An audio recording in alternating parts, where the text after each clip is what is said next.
Hallelujah. ഇന്ന് നമ്മൾ അല്പസമയം ചിന്തിക്കുക നമ്മുടെ സ്വന്തം ആളെ കുറിച്ചാണ്. സ്വന്തം ആളെന്ന് പറയുമ്പോൾ അതെ, കുറെ ദിവസങ്ങളായി, കുറെ നാളുകളായി ഇങ്ങനെ ഈ ഒരു ബോധ്യം ബലിയർപ്പണത്തിലും ശുശ്രൂഷയുടെ ഇടയിലൊക്കെ ആത്മാവിനെ തരുന്നു. ഉറങ്ങുന്ന യോസേഫ് പിതാവിനെ ഇങ്ങനെ ചിന്തയിലേക്ക് കൊണ്ടുതരികയാണ്. ഞാൻ അതിനെക്കുറിച്ച് ഇങ്ങനെ ചിന്തിക്കാൻ തുടങ്ങി.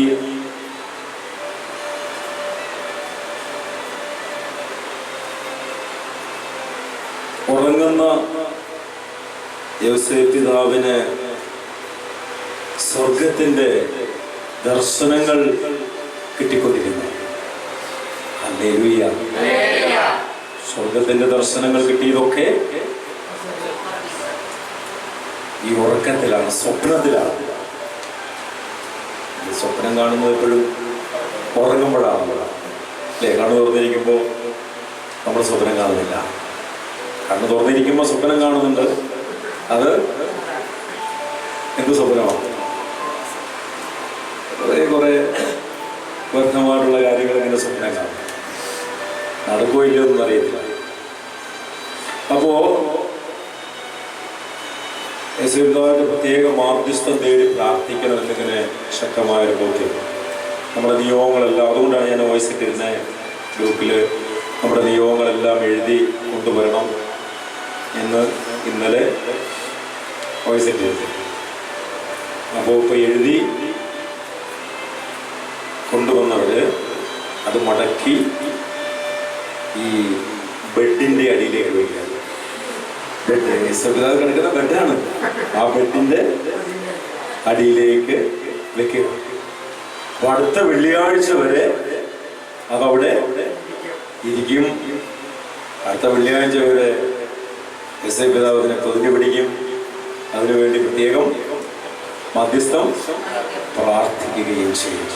Hallelujah, hallelujah. നമ്മള് ഒരല്പസമയം ചിന്തിക്കുന്നത് യോസേഫ് പിതാവിനെ കുറിച്ചാണ്. അതിന് മുന്നോടിയായിട്ട് നിങ്ങൾ എഴുതി കൊണ്ടുവന്നവര് നിങ്ങളുടെ നിയോഗങ്ങൾ അതിൻ്റെ അടിയിൽ വെച്ചൊക്കെ മടക്കി അടിയിലേ വെക്കുക. പതുക്കെ പൊക്കിയിട്ട് അതിൻ്റെ അടിയിലേക്ക് വെക്കുക. ഈശോയെ നന്ദി, ഈശോയെ സ്തുതി. Hallelujah, hallelujah, hallelujah. നമുക്കറിയാം യോസേഫ് പിതാവിനെ കുറിച്ചൊക്കെ നമ്മൾ ചിന്തിക്കുമ്പോൾ വിശുദ്ധ ഗ്രന്ഥത്തിൽ വളരെ അല്ലേ 1, 2, 3 ഭാഗങ്ങളിലൊക്കെ ഉള്ളു. അത് വളരെ ചെറുതായിട്ടൊക്കെ നമ്മൾ കാണത്തുള്ളൂ. ഒറ്റ കാര്യമാണ് പിതാവിനെ കുറിച്ച് പറയുക. അത് 1:19 മത്തായി 1:19. ഇങ്ങനെയാണ് പറയുക: അവളുടെ ഭർത്താവായ ജോസഫ് നീതിമാനാകിയാലും അവളെ അപമാനിതയാക്കാൻ ഇഷ്ടപ്പെടായാലും രഹസ്യമായി ഉപേക്ഷിക്കാൻ തീരുമാനിച്ചു. ഒറ്റ കാര്യമാണ് വചനം പറയുന്നത്: അവൻ നീതിമാൻ ആയിരുന്നു. പിതാവ് നീതിമാൻ ആയിരുന്നു. യഥാർത്ഥത്തിൽ ആരാ നീതിമാൻ? നീതിമാൻ എന്ന് നമ്മൾ പറയുമ്പോൾ പെട്ടെന്ന് നമ്മുടെ മനസ്സിലേക്ക് വരുന്ന ഏത് രൂപമാണ്? ആരാണ് നീതിമാൻ? നീതിമാൻ ആരാണ്? ദൈവമല്ലാതെ ആരാ നീതിമാൻ? ദൈവമല്ലേ നീതിമാൻ. ആ ദൈവത്തോട് ചേർന്ന്, ആ ദൈവിക സ്വഭാവങ്ങളോട് ചേർന്ന് നിൽക്കുന്നവരും ആ നീതിയുടെ പങ്കുകാരായിട്ട് മാറുന്നു. ഈ ജോസഫ് നമ്മൾ പറയുമ്പോൾ അതിന്റെ മലയാളം ഔസേപ്പ് എന്നാണ്. ജോസഫ് നല്ല ശരിക്ക് ഹീബ്രു പദം ജെ അല്ല, വൈ ആണ്.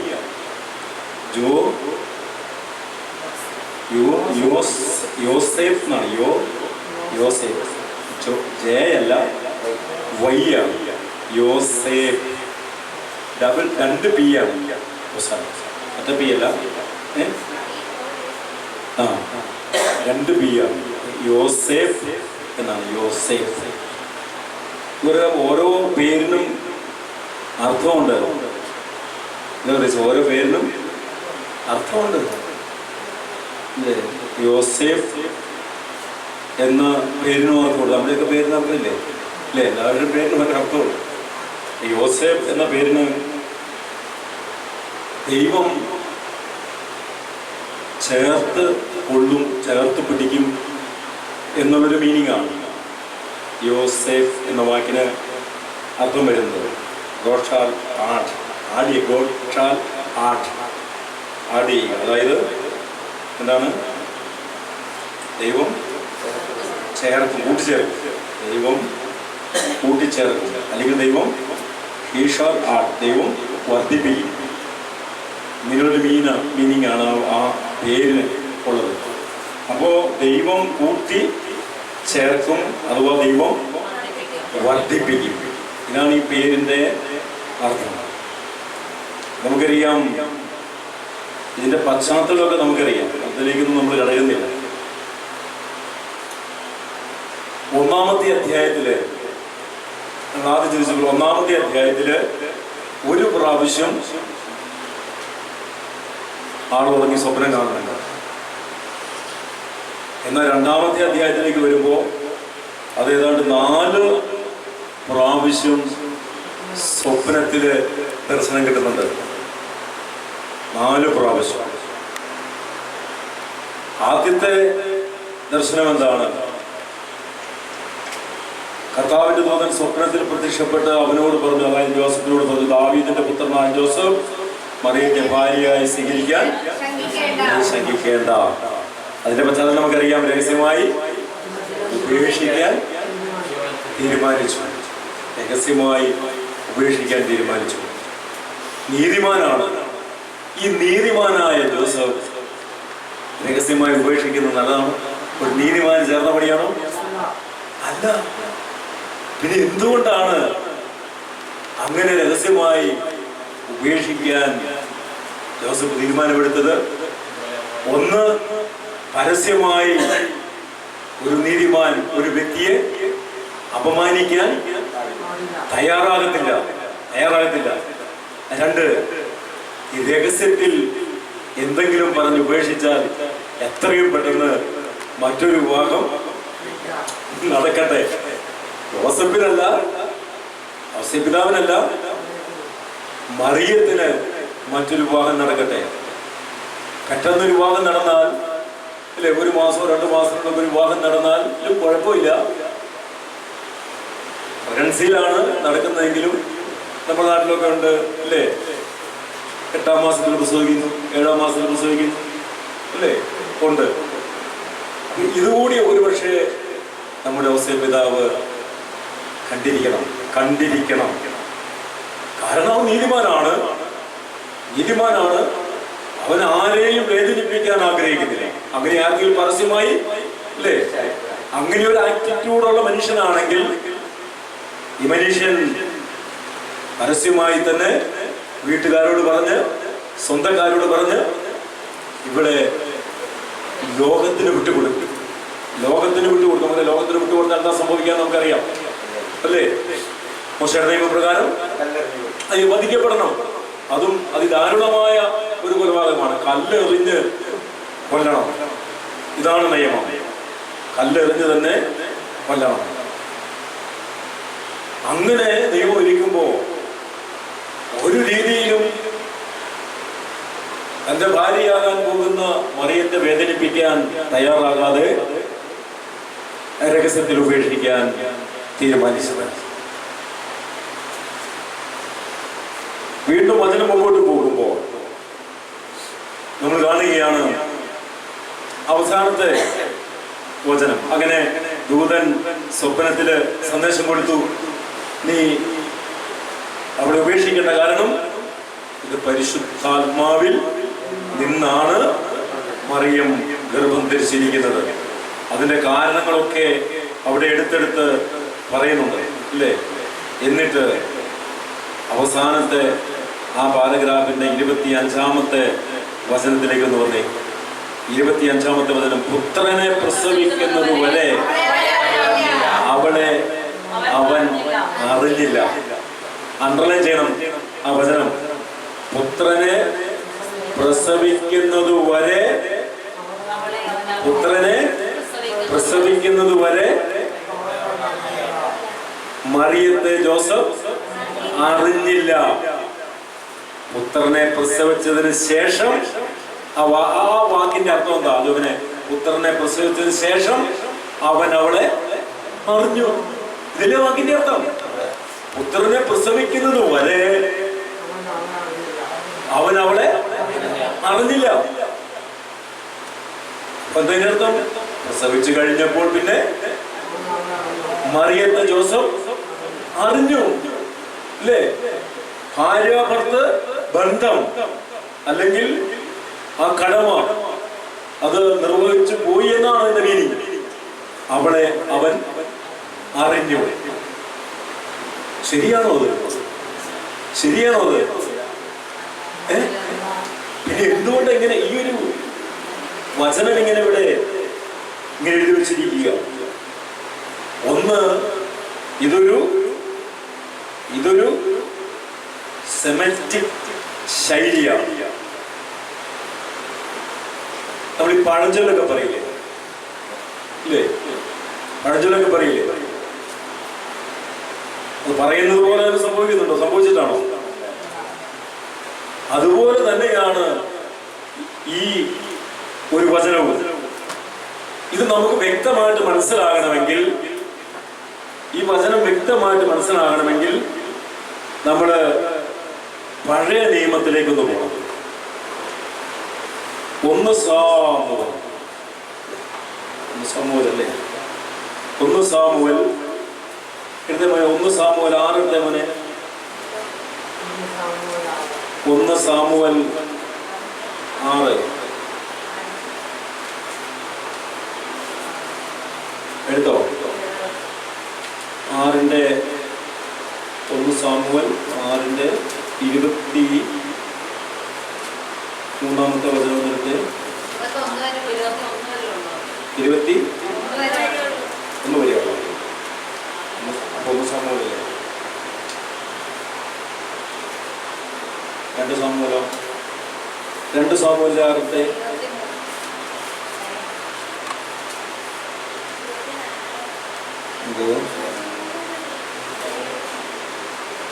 Yes 1 Samuel 2 സാമുവേലാണ്. എനിക്ക് തെറ്റിപ്പോയതാണ്. 2 സാമുവേൽ 6-ന്റെ 2 സാമുവേൽ 6. ശരിയാണ്. 2 സാമുവേൽ 6-ന്റെ 23 തന്നെയാണ് വചനം. 2 സാമുവേൽ 6-ന്റെ 23. 1 സാമുവേൽ അല്ല, 2 സാമുവേൽ 6-ന്റെ 23. എന്നത്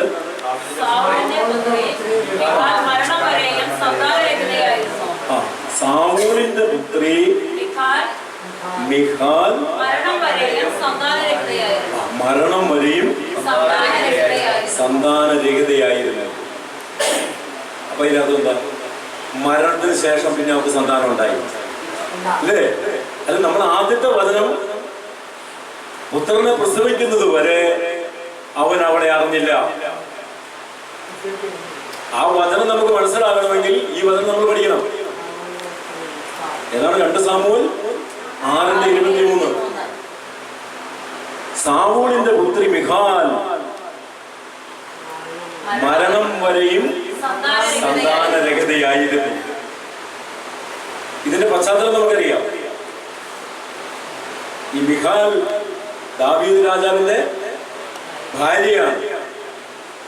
സാവൂൾ തന്റെ മകളെ ദാവീദിന് ഭാര്യയായി കൊടുത്തു. കർത്താവിന്റെ വാഗ്ദത്ത പേടകം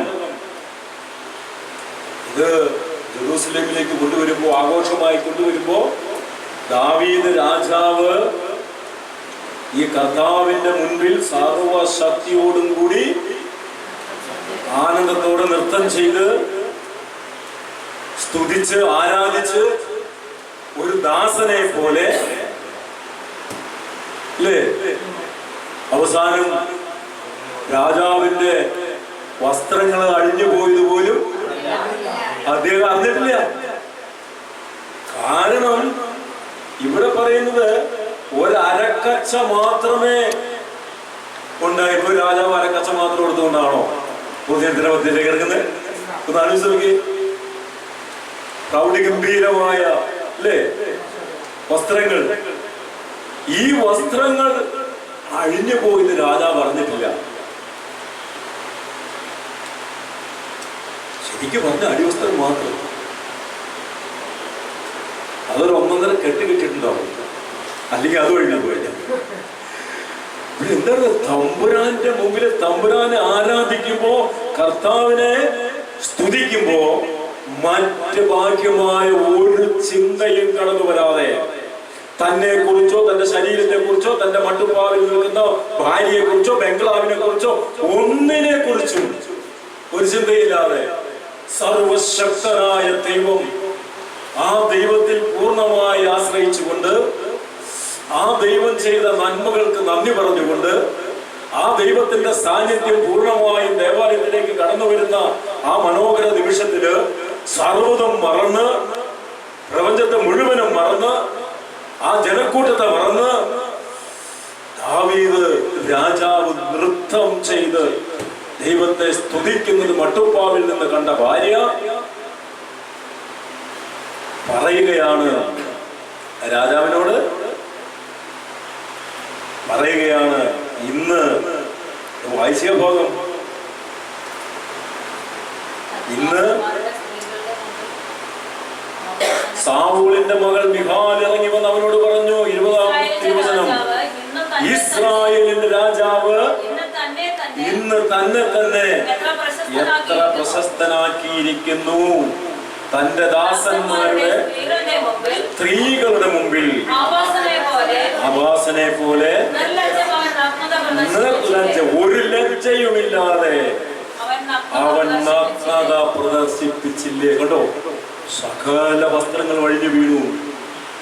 ദാവീദ് ഭാര്യയോട് പറഞ്ഞു, നിന്റെ പിതാവിനും കുടുംബത്തിനും മേൽ കർത്താവിന്റെ ജനമായ ഇസ്രായേലിന്റെ രാജാവായി നിയമിക്കുന്നതിന് എന്നെ തെരഞ്ഞെടുത്ത കർത്താവിന്റെ മുമ്പാകെയാണ് ഞാൻ നൃത്തം ചെയ്തത്. കണ്ടോ, നൃത്തം ചെയ്തത് നമുക്ക് കാലൊന്ന് ചലിപ്പിക്കാൻ, കൈയൊന്ന് ചലിപ്പിക്കാൻ, കൈയൊന്ന് അടിക്കാൻ, കൈയൊന്ന് ഉയർത്താൻ മടിയാണ്. നിരവധി അനുഗ്രഹങ്ങൾ പുറകോട്ട് തിരിഞ്ഞു നോക്കുമ്പോ തമ്പുരാൻ തന്നിട്ടുണ്ട്.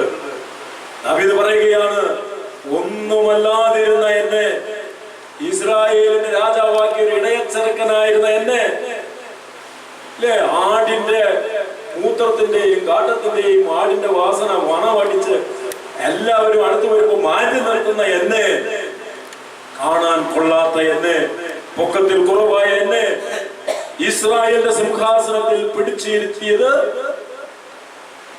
പിതാക്കന്മാരുടെ ദൈവമാണ്. അവന്റെ മുമ്പിൽ ഇനിയും ഞാൻ ഒരു ആഭാസനെ പോലെ, തുറന്നു വചനം എങ്ങനെ പറയുന്നേ, ഒരാഭാസനെ പോലെ അവൻ തുറന്ന് താഴേക്ക് പറയുന്നുണ്ട്, ഞാൻ ഇനിയും നൃത്തം ചെയ്യും, ഇനിയും ഞാൻ നൃത്തം ചെയ്യും.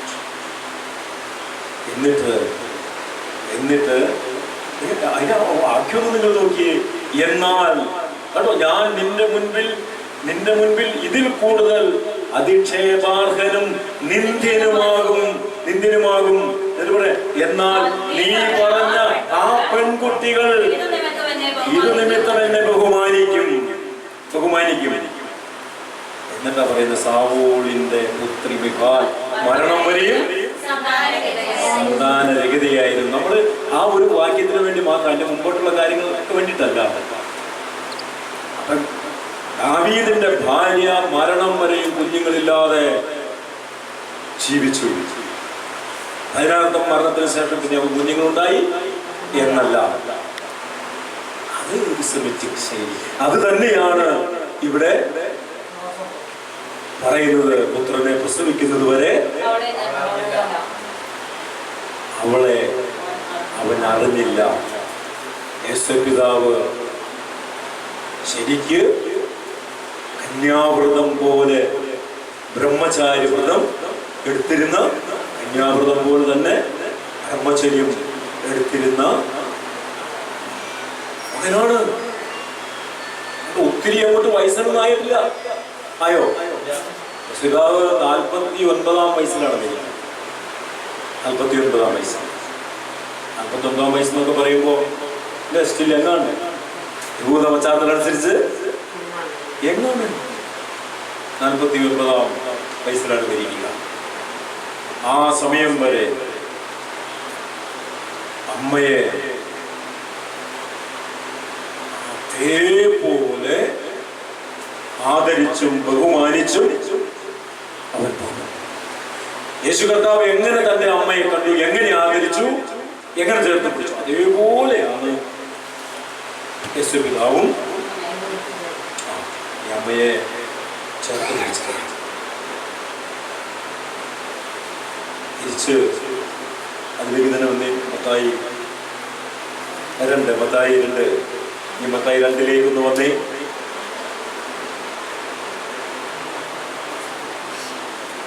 ഞാൻ പറഞ്ഞു 1-ാം അധ്യായത്തില് ഒരു പ്രാവശ്യം സ്വപ്നം കണ്ട് യേശു പിതാവ് 2-ാം അധ്യായത്തിലേക്ക് വരുമ്പോൾ വീണ്ടും 4 സ്വപ്നവും ദർശനവും കാണുന്നുണ്ട്. നമ്മളൊന്ന് നോക്കിയേ, ഈ ദൈവത്തെ സംരക്ഷിക്കാൻ ദൈവം മനുഷ്യനെ തെരഞ്ഞെടുക്കുന്നു. എന്താ അതിന്റെ ആവശ്യം? നമ്മൾ വെറുതെ ഒന്ന് ചിന്തിച്ചേ. ദൈവത്തിന് സംരക്ഷണമായി മനുഷ്യൻ, ദൈവത്തിന്റെ സൃഷ്ടിയായ മനുഷ്യനെ ദൈവം ഈജിപ്തിലേക്ക് അമ്മയെയും കുഞ്ഞിനെയും കൊണ്ട് ഓടാൻ പറഞ്ഞു. കാരണം എന്താ? ഹെറോദേസ് കുഞ്ഞിനെ കൊല്ലാൻ പദ്ധതിയിട്ടിരിക്കുന്നു. നമുക്കറിയാം അതിന്റെ കാരണം എന്താണെന്നല്ലേ. ജ്ഞാനികള് തിരിച്ച് ഹെറോദേസിന്റെ കൊട്ടാരത്തിൽ ചെല്ലാത്തത് കൊണ്ട് അവരെ കടുപ്പിച്ചു എന്ന് മനസ്സിലായ ഹെറോദേസ് ആജ്ഞ പുറപ്പെടുവിച്ചു. രണ്ടും എല്ലാ ആൺകുട്ടികളെയും, എല്ലാ എപ്പോഴും കുഞ്ഞുങ്ങള് യേശുവിന് വേണ്ടി ബലിയായി തീർന്ന ആദ്യത്തെ കുഞ്ഞു മാലാഖമാര്, രക്തസാക്ഷികള്. എസ്തഫാനോസ് ആദ്യത്തെ രക്തസാക്ഷി. ഈ 100 കണക്കിന് കുഞ്ഞുങ്ങളാണ്. അവരൊക്കെ മാറി പറന്നിങ്ങനെ തുമ്പിയിടമായി നടക്കുകയാണ് സർലോകത്ത്.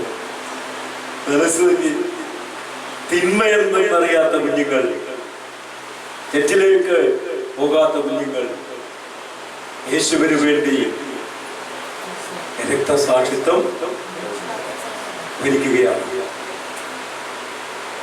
അങ്ങനെ ഈ അമ്മയെയും യേശുവിനെയും കൊണ്ട് ഈജിപ്തിലേക്ക് പോവുകയാണ്. അല്ലേ? സ്വപ്നത്തിൽ മുന്നറിയിപ്പ് ലഭിച്ചതനുസരിച്ച് അവർ മറ്റൊരു വഴിയിൽ സ്വദേശത്തേക്ക് പോയി. അത് ഇവരാണ് ആര്? രാജാക്കന്മാരെ. അത് കഴിഞ്ഞിട്ട് അവർ പോയി കഴിഞ്ഞപ്പോഴാണ് കർത്താവിന്റെ ദൂതൻ സ്വപ്നത്തിൽ പ്രത്യക്ഷപ്പെട്ട് ജോസഫിനോട് പറഞ്ഞു, എഴുന്നേറ്റ് ശിശുവിനെ അമ്മയെ കൂട്ടി ഈജിപ്തിലേക്ക് പോകുക. അപ്പൊ ഒരു സ്വപ്നം നമ്മൾ കട്ട് ചെയ്യണം കേട്ടോ. ഇപ്പൊ പറഞ്ഞു ഏതാ ആദ്യം പറഞ്ഞത്? മത്തായി 2:11 12 യോസേപ്പിതാവിന്റെ സ്വപ്നം, 11 സ്വപ്നം ഇവരുടെ സ്വപ്നമാണ്. ആരുടെ? രാജാക്കന്മാരുടെ. 3 പൂജ്യ രാജാക്കന്മാരുടെ സ്വപ്നമാണ് 11. അപ്പൊ 2-ാം അധ്യായത്തില് അങ്ങനെ വരുമ്പോ 3 സ്വപ്നമാണ് യോസേപ്പിതാവിന് കിട്ടുക, സ്വപ്ന ദർശനമാണ് കിട്ടുക. അപ്പോ 2:13 നമ്മൾ കാണുന്നത് വീണ്ടും സ്വപ്നത്തില് പ്രത്യക്ഷപ്പെട്ട് ജോസഫിനെ എഴുന്നേറ്റ് ശിശുവിനെ അമ്മയെ കൂട്ടി ഈജിപ്തിലേക്ക് പലായനം ചെയ്യുക. ദൈവത്തെ പ്രൊട്ടക്ട് ചെയ്യാൻ ഒരു മനുഷ്യ വ്യക്തിയെ ദൈവം എടുത്തുപയോഗിക്കുക. ഇത് നമുക്ക് മനസ്സിലായേ. നമ്മെ കൂടാതെ നമ്മെ സൃഷ്ടിച്ച ദൈവം, ആ ദൈവത്തിന് നമ്മെ കൂടാതെ നമ്മെ അനുഗ്രഹിക്കാൻ പറ്റത്തില്ല, നമ്മിൽ പ്രവർത്തിക്കാൻ പറ്റത്തില്ല. മനുഷ്യന്റെ സഹകരണം കൂടിയേ തീരൂ. എവിടെ വേണമെങ്കിലും നമ്മൾ നോക്കിക്കൂ. യേശു കർത്താവ് ചെയ്യുന്ന കാര്യങ്ങളെല്ലാം മനുഷ്യന്റെ സഹകരണം ഉണ്ട്. ഉദാഹരണം നമ്മൾ കാണുന്നുണ്ട്. യോഹന്നാൻ 11 ലാസറിന്റെ കുഴിമാടത്തിൽ പറഞ്ഞു കല്ലെടുത്ത് മാറ്റാൻ. എന്ത് ദൈവത്തിന്? മരിച്ചവനെ ഉയർപ്പിക്കാൻ കഴിയുന്ന ദൈവത്തിന് ആ കല്ലെടുത്ത് മാറ്റാൻ പറയേണ്ടതിന്റെ ആവശ്യകത എന്താണ്? മനുഷ്യനെ മാറ്റി നിർത്തുന്ന ദൈവമല്ല, ദൈവത്തോടൊപ്പം പ്രവർത്തിക്കാൻ ദൈവം മനുഷ്യനെ ക്ഷണിക്കുകയാണ്. ദൈവം മനുഷ്യനെ ക്ഷണിക്കുകയാണ്. നീ സെപ്പറേറ്റ് അല്ല, നീ എന്നോടൊപ്പമാണ്, നിങ്ങൾ എന്നോടൊപ്പമാണ്, ഞാൻ നിന്നോടൊപ്പമാണ്. അപ്പൊ ദൈവത്തിന് പ്രവർത്തിക്കണമെങ്കിൽ മനുഷ്യന്റെ എന്താവശ്യമാണ്? മനുഷ്യന്റെ സഹകരണം ആവശ്യമാണ്. Hallelujah, hallelujah, hallelujah. കാരണം എന്താണ്? ഇവിടെ ഔസേപ്പിതാവ് ചെയ്യുന്ന കാര്യങ്ങൾക്കെല്ലാം ബേസിക് ആയിട്ടൊരു ഒറ്റ വചനമേ ഉള്ളൂ. ഒറ്റ വചനം: അവൻ നീതിമാനാകയാൽ. ഈ കാട്ടിക്കൂട്ടുന്ന പ്രവൃത്തികളെല്ലാം അവൻ നീതിമാനാകയാൽ. നമ്മൾ എത്രമാത്രം നീതിയോടെയാണ് വർത്തിക്കുക. നീതിയോടെ വർത്തിക്കുന്നവരുടെ കൂടെയാണ് ദൈവത്തിന്റെ സാന്നിധ്യം. കണ്ടോ, കണ്ണടയ്ക്കുമ്പോഴത്തേനും സ്വപ്നം, ദർശനം. നീതിമാനായിരിക്കണം. അല്ലാത്തവൻ കണ്ണടച്ച് കഴിഞ്ഞാൽ വേറെ എന്തെങ്കിലും സ്വപ്നങ്ങൾ കാണും. Hallelujah, hallelujah. എന്നിട്ട് വീണ്ടും 19-ാമത്തെ തിരുവചനം 2:19. ഹെരോദസിന്റെ മരണത്തിന് ശേഷം ഈജിപ്തിൽ വെച്ച് കർത്താവിന്റെ ദൂതൻ ജോസഫിന് സ്വപ്നത്തിൽ പ്രത്യക്ഷപ്പെട്ട് പറഞ്ഞു, എഴുന്നേറ്റ് ശിശുവിനെയും അമ്മയെയും കൂട്ടി ഇസ്രായേൽ ദേശത്തേക്ക് മടങ്ങുക. ശിശുവിനെ വധിക്കാൻ ശ്രമിച്ചവർ മരിച്ച് കഴിഞ്ഞു. Hallelujah, hallelujah. അവൻ പെട്ടെന്ന് എഴുന്നേറ്റ് ശിശുവിനെ അമ്മയെയും കൂട്ടി ഇസ്രായേൽ ദേശത്തേക്ക് പുറപ്പെട്ടു. Hallelujah, hallelujah. എത്ര വലിയ അനുസരണമാണ്, എത്ര വലിയ അനുസരണം. സേബിതാവിന്റെ ജീവിതം ഇത്രയേറെ നമുക്ക് മാധ്യസ്ഥ ശക്തി സ്വർഗം അനുവദിച്ചു തരുന്നത് ഇവൻ ദൈവത്തെ അനുസരിച്ചു എന്നുള്ളതാണ്. നീതിമാൻ എന്നുള്ളത് 1-ാം സ്ഥാനം. 2, ദൈവത്തെ അനുസരിച്ചു. അനുസരണം അത് നമ്മൾ കേൾക്കുന്നില്ലേ? അനുസരണം ബലിയേക്കാൾ ശ്രേഷ്ഠമാണ്. ബലിയേക്കാൾ ശ്രേഷ്ഠം. അനുസരണം ബലിയേക്കാൾ ശ്രേഷ്ഠം. ഒരു ബലി കഴിക്കുന്നതിനേക്കാൾ പഴയ നിയമ പശ്ചാത്തലത്തില്, പുതിയ പശ്ചാത്തലം നമ്മൾ ബലി എന്ന് പറയുമ്പോൾ പരിശുദ്ധ കുർബാനയാണ്. പഴയ നിയമ പശ്ചാത്തലത്തില് അല്ലെ പാവപരിഹാര ബലിയുണ്ട്, ധാന്യബലിയുണ്ട്, അല്ലേ, അങ്ങനെ അനേകം ബലികളുണ്ട്. അങ്ങനെ ഒരു ബലി കഴിക്കുന്നതിനേക്കാൾ അതിന് ചെലവുമുണ്ട്, ഒത്തിരി ചെലവുമുണ്ട്. അങ്ങനെ ഒരു ബലി കഴിക്കുന്നതിനേക്കാൾ അനുസരണം ശ്രേഷ്ഠമാണെന്ന് ദൈവം വിലയിരുത്തുകയാണ്, കാണുകയാണ്. ഈ അനുസരണമാണ് യെഹൂദയിൽ ഉണ്ടായിരുന്നത്. വീണ്ടും അവിടുന്ന് 5-ാമത്തെ സ്വപ്നം കാണുന്ന എവിടെയെന്ന് നോക്കി താഴേക്ക് വരുമ്പോൾ 22-ാമത്തെ വചനത്തിന്റെ B ഭാഗം എന്താണ് അവിടെ പറയുന്നത്? ഹെരോദസിന്റെ സ്ഥാനത്ത് യൂദയായിൽ ഭരിക്കുന്ന ഗലീലി പ്രദേശത്തേക്ക് പോയി. പിന്നെന്താ? അതല്ല, 2-ാം അധ്യായത്തിന്റെ 22-ാം തിരുവചനം മുതൽ മകൻ അർക്കലോസാണ് പിതാവായ ഹെരോദസിന്റെ സ്ഥാനത്ത്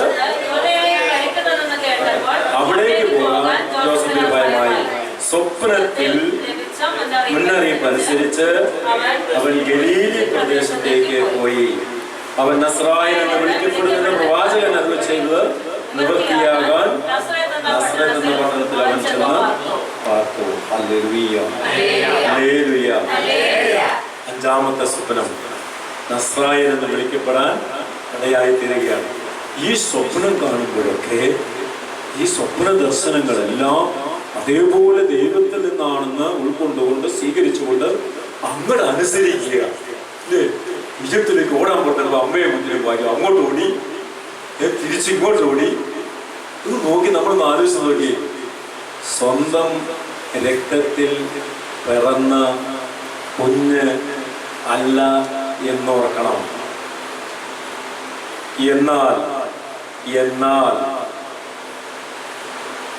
എന്നാൽ ഇൻഡയറക്റ്റായി ചിന്തിക്കുമ്പോൾ ഔസേപിതാവിന്റെ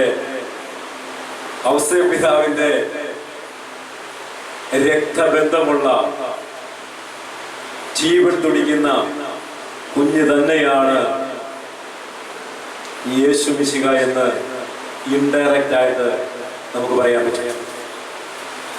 അതെങ്ങനെയാ?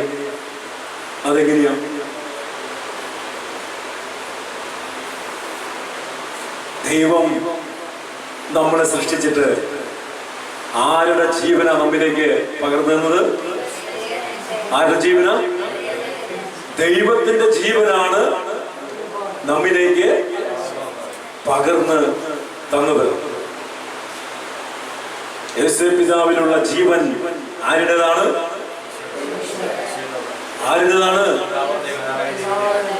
യേശു തമ്പുരാന്റെ ജീവൻ. അതായത് പിതാവായ ദൈവത്തിന്റെ ജീവൻ എന്ന് പറയുമ്പോൾ യേശുവിന്റെ ജീവനാണ്.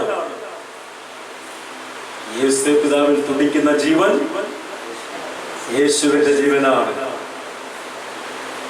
യേശുവിൽ തുടിക്കുന്ന ജീവനും യേശുപിതാവിൽ തുടിക്കുന്ന ജീവനും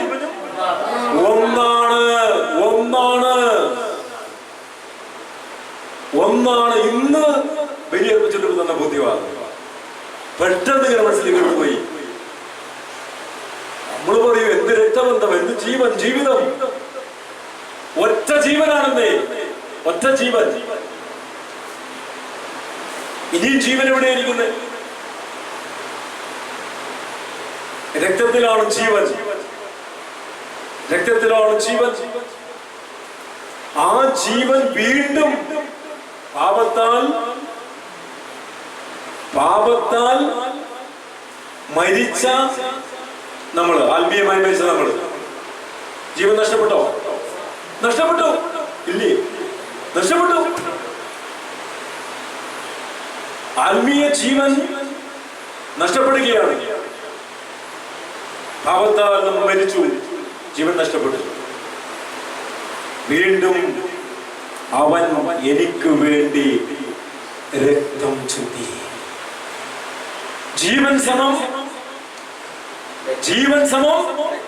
രക്തം. അതുകൊണ്ടാണ് ഓവർ ബ്ലീഡിങ് വന്നാൽ മനുഷ്യൻ വടിയായി പോകും. ബ്ലഡ് കൺട്രോൾ ചെയ്യാൻ പറ്റിയില്ലെങ്കിൽ, നിയന്ത്രിക്കാൻ പറ്റിയില്ലെങ്കിൽ എന്ത് സംഭവിക്കും? നമ്മൾ കണ്ടില്ലേ, ബൈക്ക് ആക്സിഡന്റ്, റോഡിൽ തല തന്നെ വീണ് ബ്ലഡ് വാർന്ന് ആള് മരിച്ചു. ബ്ലഡ് അമിതമായി ശരീരത്തിൽ പോയാൽ മരണം സംഭവിക്കും. രക്തം സമം ജീവൻ. അതുകൊണ്ടാണ് വീണ്ടും നമ്മളെ ആ രക്തം വില കൊടുത്തപ്പോ നമുക്ക് വീണ്ടും ജീവൻ, പുതുജീവൻ നമുക്ക് ലഭിച്ചു. ഇതാണ് സ്വർഗം ചെയ്ത ഏറ്റവും വലിയൊരു കാര്യം. അതുകൊണ്ട് ഈ ചില ഇതര സഭകളൊക്കെ പണ്ട് പറയാറുണ്ട്, വിഴുപ്പ് ചുമന്നവനാണ് യേശുപിതാവ്. വിഴുപ്പൊന്നും ചുമന്നിട്ടില്ല. ഒരേ ജീവനാണ് രണ്ടുപേരും. സ്വർഗം മാനിച്ചവൻ, സ്വർഗം തെരഞ്ഞെടുത്തവർ പരിശുദ്ധാമ്മയെ തെരഞ്ഞെടുത്തത് പോലെ തന്നെ സ്വർഗം തെരഞ്ഞെടുത്താണ് യേശുപിതാവിനെ. അല്ലെങ്കിൽ നല്ല ഉരുക്ക മനുഷ്യനാണ്. നമ്മൾ ഫോട്ടോയിലെ കാണുന്ന ഇങ്ങനെ വയസ്സിന്റെ ലുക്ക, അതൊന്നുമല്ല. നല്ല ദൃഢഗാത്രനും നല്ല കഠിനാധ്വാനിയും, അല്ലേ? മെയ്യൊന്ന് എന്തോ നല്ല ഉരുക്ക് മനുഷ്യനാണ്, തച്ചനാണ്. തൊഴിലാളി ദിനമാണ് മെയ്യൊന്ന്. യേശുപിതാവിനെ ഓർക്കുകയാണ്.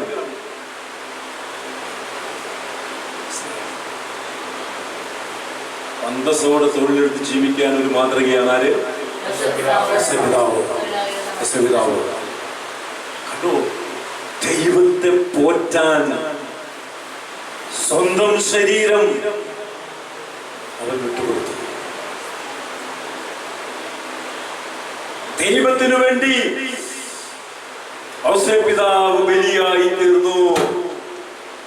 ഒരപ്പൻ കുടുംബത്തിനു വേണ്ടി രക്തം വിയർക്കുമ്പോൾ, രക്തം വിയർപ്പാക്കി മാറ്റുമ്പോൾ, ആ അപ്പൻ ആ കുടുംബത്തിന് വേണ്ടി ബലിയായി തീരുകയാണ് ചെയ്യുന്നത്. കണക്റ്റഡ് ആണ് ഇതെല്ലാം. കണ്ടോ, വചനങ്ങളുടെ ആഴങ്ങളിലേക്ക് ഇറങ്ങുമ്പോ നമുക്ക് മനസ്സിലാകും. അപ്പൻ, വളർത്തപ്പൻ മകനു വേണ്ടി ബലിയായി തീരുകയാണ്. അതുകൊണ്ട് തന്നെ ഈശോ ഈ അപ്പനേറെ ചേർത്ത് പിടിച്ചിരുന്നു. ഈശോയുടെ മടിയിൽ കിടന്നുകൊണ്ടാണ് യേശുപിതാവ് മരിക്കുന്നതെന്ന് പറയുക. ഈശോയാണ് കണ്ണുകൾ അടപ്പിച്ചത്. മാതാവ് തൊട്ടടുത്ത് തന്നെ. ആ സമയം തന്നെ വലിയൊരു പ്രകാശം യേശുപിതാവിന്റെ ശരീരത്തിൽ നിന്ന് വലിയൊരു പ്രകാശം ചുറ്റും ഒരു പ്രകാശഗോളമായി ഇങ്ങനെ ജ്വലിച്ചത് എന്നാ പറയുക ചരിത്രം. അതെന്താണ്? അതെന്താണ്? അതെന്താണ്?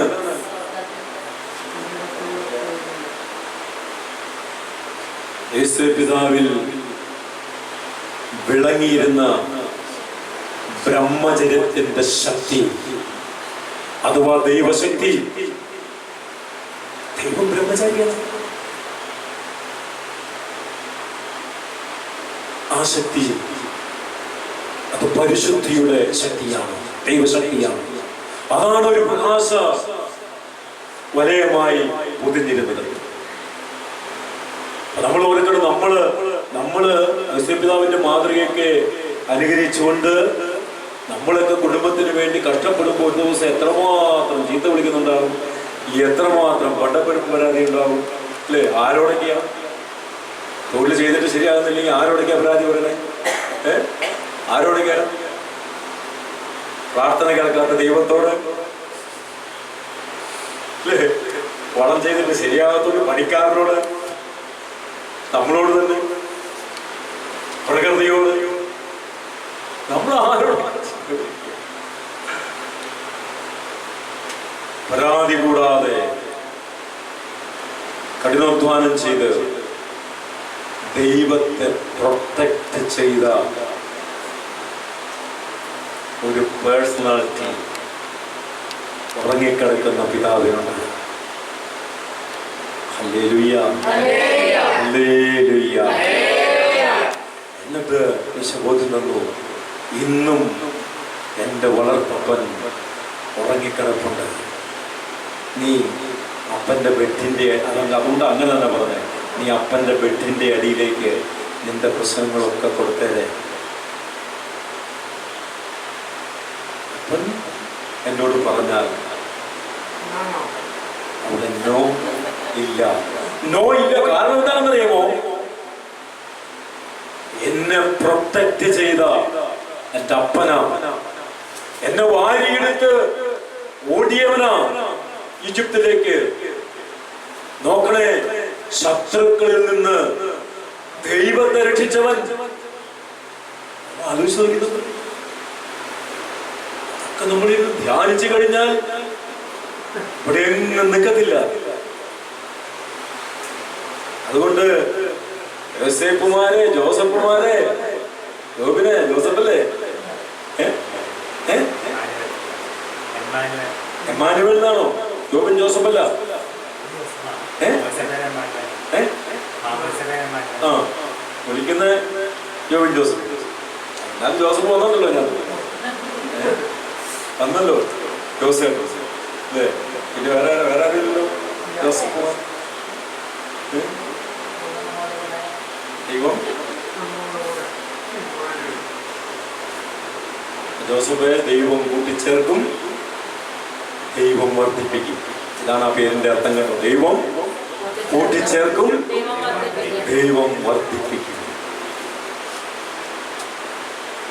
പേരിൽ നിന്ന് കൂടെയാണ് അർത്ഥമാകുക.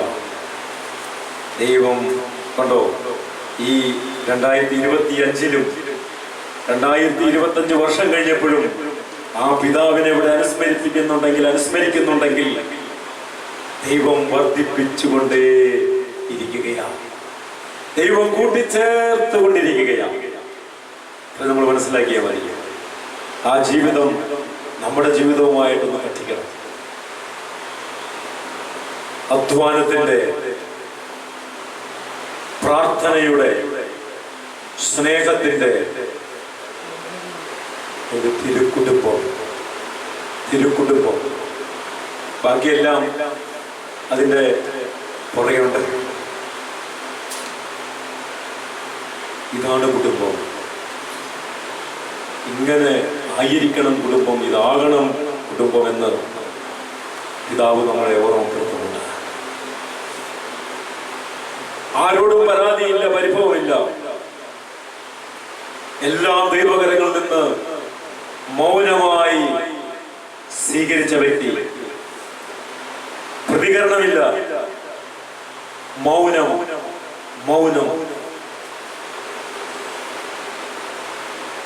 ഒരു വാക്കുപോലും അല്ലെ, ഒരു വാക്കുകൊണ്ട് പോലും അമ്മ മാതാവിനോട് എന്തടി ഇത്, എങ്ങനെ സംഭവിച്ചടി ഇത്, എവിടെ പോയടി.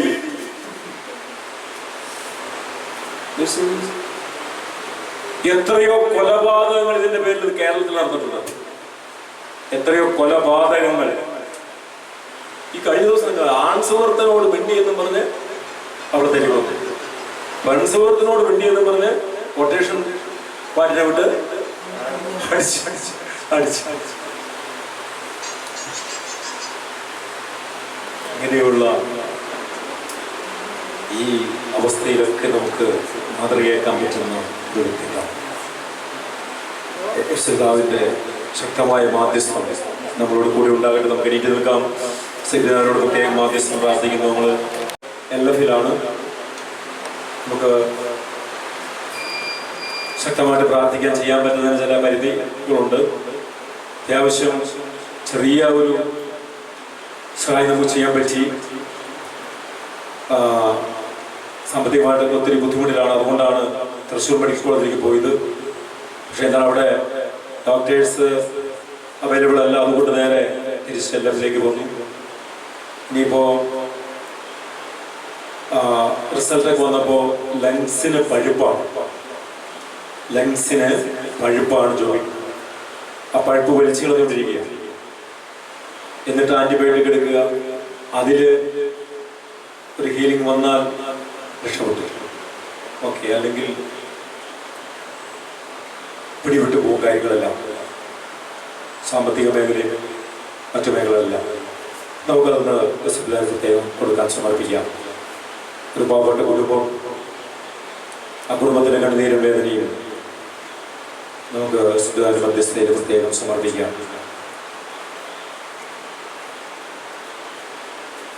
അപ്പം തന്നെ ഇന്ന് ഈ കൂട്ടായ്മയിൽ കടന്നു വരേണ്ടിയിരുന്ന അശ്വൻ, നമ്മൾ പ്രാർത്ഥിച്ചതാണ്ട് 7 ദിവസത്തോളം അത്ഭുതകരമായ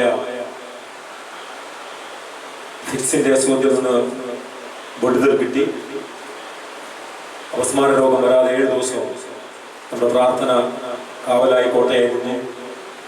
പിന്നീട് ബന്ധുവീട്ടിലേക്ക് ഞാൻ പറഞ്ഞു, വെള്ളിയാഴ്ച വരെ വളരെ സൂക്ഷിക്കണമെന്ന് കൃത്യമായിട്ട് പറഞ്ഞിരുന്നതാണ്. ഈ വെള്ളിയാഴ്ച വരെ ഇവിടെ വരുന്നത് വരെ സൂക്ഷിക്കണം, യാത്ര ചെയ്യരുത്, സൂക്ഷിക്കുന്നത് കൃത്യമായിട്ട് പറഞ്ഞിരുന്നതാണ്. പിന്നെയും കൊണ്ട് വളരെ ദൂരെ സർവീട്ട് പോയി. അവിടെ ചെന്ന സമയത്ത് ഈ അസുഖം വരുന്നു. ഗ്ലാസ് ഇട്ട ടീപ്പോയിലേക്ക് തലയിടിച്ച് വീഴുന്നു. ഒരു ചെവി മൊത്തം മുറിഞ്ഞുപോയി. മാരകമായ മുറിവുണ്ട്. എന്തായിരുന്നാലും ഇന്നലെ എൻ്റെ ഓപ്പറേഷൻ കഴിഞ്ഞെന്ന് ഭക്ഷണം കഴിച്ച് ഒക്കെ ആയിരിക്കുന്നു. എറണാകുളം മെഡിക്കൽ ട്രസ്റ്റിൽ അശ്വൻ. അത് നമുക്കിപ്പോൾ മധ്യസ്ഥന് സമർപ്പിക്കാം. നമ്മൾ പ്രാർത്ഥിക്കുന്ന അഹില്യമോള് സമർപ്പിക്കാം. മാളയിൽ ഉണ്ണികൃഷ്ണൻ, അത്ഭുതകരമായ വിടുതലാണ്. കിഡ്നിയുടെ യൂറിനറി പ്രോബ്ലം, കിഡ്നി ഫെയിലിയർ ആയിരുന്നു. ഫോളോട് പ്രാർത്ഥിച്ചു. കർത്താവിൻ്റെ അത്ഭുതകരമായ വിടുതലുണ്ടായി. പുസ്തകത്തിലേക്ക് വന്നുകൊണ്ടിരിക്കുന്നു. ഉണ്ണികൃഷ്ണൻ പ്രത്യേകം നമുക്ക് ഇന്ന് നമ്മുടെ നിയമങ്ങളുടെ ഒപ്പം നമുക്ക് സമർപ്പിക്കാം. പിന്നെ നമ്മുടെ എല്ലാവരായ കുഞ്ഞുമോന് വിശ്വദാനമായി തന്ന നമ്മുടെ കുഞ്ഞുമോൻ, ആ കുഞ്ഞിൻ്റെ ഹൃദയമിടിപ്പ്, ആ ബാലൻസിൽ അല്പം പാകപ്പിഴയുണ്ട്. ഹാർട്ട് ബീറ്റ് അല്പം ഹൈ ആയിട്ടാണ് പോയിക്കൊണ്ടിരിക്കുക. ഉദരത്തിലായിരിക്കുമ്പോൾ തന്നെ ചെറുതായിട്ട് കാർഡിയക് പ്രോബ്ലം കണ്ടുപിടിച്ചതാണ്. പക്ഷേ അത്ഭുതകരമായിട്ട് അത് ഡിയാൻസ് ചെയ്യേണ്ട ഒരു അവസ്ഥ വരെ വന്നതാണ്. അപ്പോൾ ശക്തമായിട്ട് നമ്മൾ പ്രാർത്ഥനയെടുത്ത് പിന്നെ ചെന്നപ്പോൾ ഓക്കെ ആയത്. ഇപ്പോൾ വീണ്ടും ചെറിയ പ്രശ്നം കുഞ്ഞിനുണ്ട്. ഈ ഹാർട്ട് ബീറ്റ് വളരെ ഹൈ ആയിട്ട് 150ഓളം ഇതിലാണ് നിൽക്കുന്ന പൾസൊക്കെ. അപ്പം അങ്ങനെ വരുമ്പോൾ പിഞ്ചു കുഞ്ഞാണല്ലോ, അതിൻ്റെ ബുദ്ധിമുട്ടുകളുണ്ട്. അത് ഇപ്പോൾ ആയിരിക്കുന്ന ആ ഹോസ്പിറ്റലിൽ അതിനുള്ള സൗകര്യങ്ങൾ കുറവാണ്. അതുകൊണ്ട് അമൃത ഹോസ്പിറ്റലാണ് അതിൻ്റെ സൗകര്യമുള്ളത്. അപ്പോൾ ഒരു പക്ഷേ അങ്ങനെയൊക്കെ കുഞ്ഞിനെ കൊണ്ടുകൊണ്ടി വരും. പിന്നെ വിളി വന്നിട്ടില്ല, അറിയില്ല. പിന്നെ വിളി വന്നിട്ടില്ല. ഏതായിരുന്നാലും അവരതിൻ്റെ ആ ഡിസ്കസ് കാര്യങ്ങളൊക്കെ ചെയ്തുകൊണ്ടിരിക്കുകയാണ്. ഡിസ്കസ് കാര്യങ്ങളൊക്കെ ചെയ്തിട്ട് അത് തീരുമാനമെടുക്കുക, ഒരു ഫൈനൽ ഡിസിഷനിലേക്ക് വരാമെന്നൊക്കെയാണ് ഡോക്ടേഴ്സ് പറഞ്ഞിരിക്കുന്നത്. എന്തായിരുന്നാലും ഈ സുദാനമായി തന്ന കുഞ്ഞിനെ നമുക്ക് പ്രത്യേകമായിട്ട് ഹോസ്പിറ്റലിൻ്റെ ഈ ബെഡിനടിയിലേക്ക് നമുക്ക് പ്രത്യേകമായിട്ട് അത് കൊടുക്കാം, സമർപ്പിക്കാം. നമ്മുടെ നിയമങ്ങൾക്കൊപ്പം നമുക്കത് കൊടുക്കാം. കർത്താവെ, നീ മാനിക്കണമേ. നിന്റെ നാമം അനുസ്മരിക്കാൻ നീ ഇറങ്ങി വന്ന് അനുഗ്രഹിക്കുമെന്ന് വചനം. കർത്താവെ, ആ വചനത്തിൻ്റെ അത്ഭുത ശക്തിയാ കർത്താവെ, ഞങ്ങളുടെ പിറ്റുമുനെ നിദാനമായി തന്ന കുഞ്ഞിനെ ഞങ്ങൾ പരിശുദ്ധ അമ്മയുടെ വിമല ഹൃദയവും പിതാവിൻ്റെ ശക്തമായ മധ്യസ്ഥതയിൽ ഞങ്ങൾ സമർപ്പിക്കുകയാണ്. ജോബിയെ, ഉണ്ണികൃഷ്ണനെ, അശ്വനെ, ഞങ്ങളുടെ ഓരോ നിയോഗങ്ങളെയും ഞങ്ങളുടെ പ്രിയപ്പെട്ട മക്കളെ എല്ലാവരെയും പ്രത്യേകമായിട്ട് ഞങ്ങൾ സമർപ്പിക്കുകയാണ്. ഇപ്പോൾ ഈശോ ഞങ്ങൾ എഴുതി വച്ചിരിക്കുന്ന എല്ലാ നിയോഗങ്ങളും ഈശോയുടെ വളർത്തുപിതാവായ പിതാവിൻ്റെ ശക്തമായ മധ്യസ്ഥതയിൽ അങ്ങ് ഏറ്റെടുക്കണമേ. അത്ഭുതമായൊരു വിടുതൽ ആവശ്യങ്ങൾക്കെല്ലാം നൽകി അനുഗ്രഹിക്കണമേ എന്ന് പ്രാർത്ഥിക്കുന്നു. കർത്താവിൻ്റെ കരുണ ഈ വിഷയങ്ങളുടെ മേലെല്ലാം കടന്നു വരട്ടെ.